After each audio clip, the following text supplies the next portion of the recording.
Merry Christmas and Happy New Year sa lahat ng mga believers natin. And sa first time po tayo mapanood sa YouTube channel, thank you very much. Please subscribe, click mo na po yan, Doc Gigi Sunga. Okay, so dito tayo sa kotse. Merry Christmas po sa inyo lahat, ha, sa lahat ng mga believers natin. Happy New Year po. Sasagot tayo na isang tanong. May isang malagang tanong ngayong umaga na to at i-coach natin siya actually. Paano daw ba siya mabilis maka-ipon? Yan. So, sa lahat ng mga gustong mag-ipon ngayong 2019, paano ba mabilis maka-ipon? At gumamit talaga siya ng anong tawag dito? Ito matawag. Decline muna natin. Decline. Okay. So, paano ba talaga maka-ipon na mabilis? Gusto niya mabilis sa pag-iipon. So, isa lang sagot natin dyan.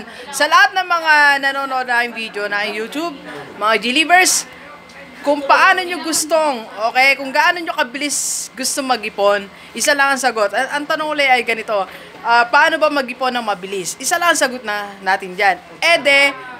Kumita ka ng mas mabilis, okay? Learn how to make money the faster way. Okay? Kasi wala kang iipunin kung wala ka namang income, di ba? So, mahirap kasi lahat ng kinita mo. For example, meron kang one source of income, then lahat na yun sinave mo. Hindi pwede. Hindi pwedeng lahat isa-save mo yun kasi meron ka rin mga bayaran, di ba? Maintenance natin sa buhay. So, ang malaga, dapat kung gusto mong kumita ay mag-save ng mas mabilis, kumita ka rin na mas mabilis. So, learn the skill on how to earn money the faster way, okay? So, kung paano yon, just, marami na tayo na vlog dyan. You go back to my videos.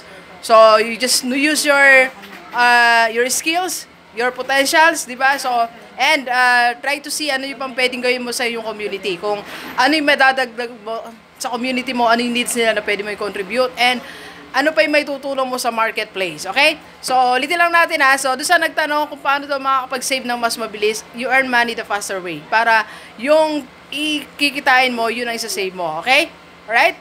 Okay, so, alsa sila mga kapatid ko. Alsa sila? Wala.